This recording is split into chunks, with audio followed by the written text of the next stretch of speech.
This is the rear axle that I've got, which it's a winter's quick change for a sprint car. It was already over here in England and it was a very good price, so I grabbed it. But I am wondering whether it's going to be up to the job. This red tube is one long aluminium tube right the way through the axle. No differential, just the spool. But I'm wondering, because it's designed for a sprint car, which I'm guessing are quite light, I'm wondering whether it'll take the weight of this, because the Zephyr is probably going to be 2.5 to 3 tons.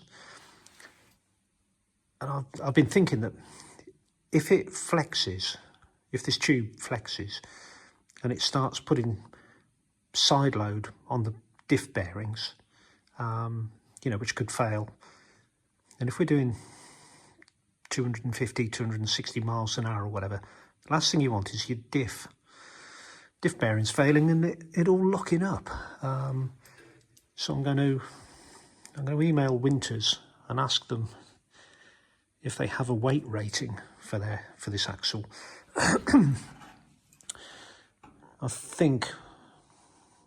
I feel like I need to change to a steel cased quick change, which is a shame because this thing's brilliant. But in my head, I think that's what I need to do.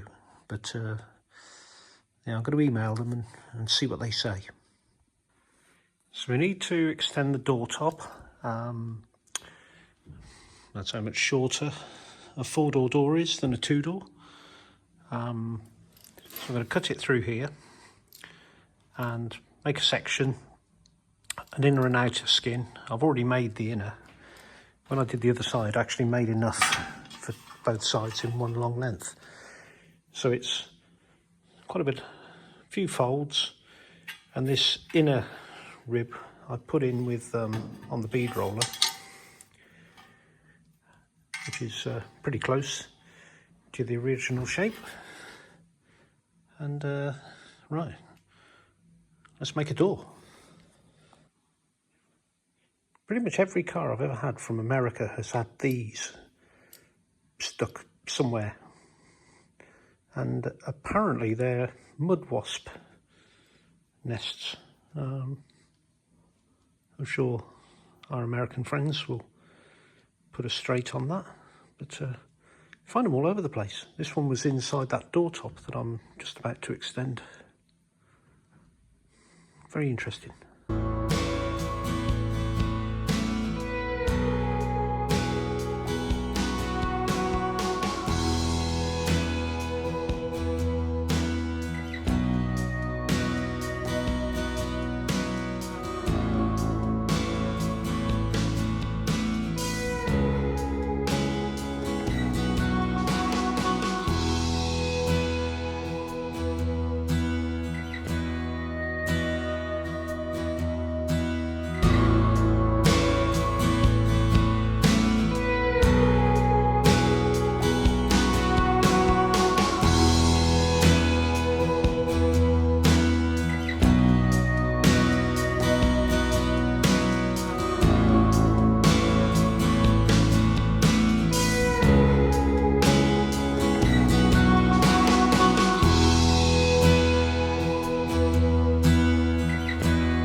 So that's door number 2, top made and on.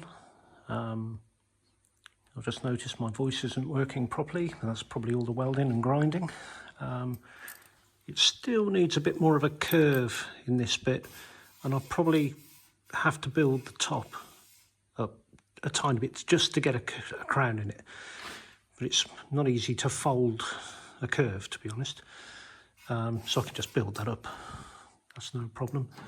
But it's latching. The B post is all tacked in. I haven't ground down the top yet, but it's plug welded. The outer skin is plug welded to this frame now. I'll linish all this down when the door's off, because it's just easier.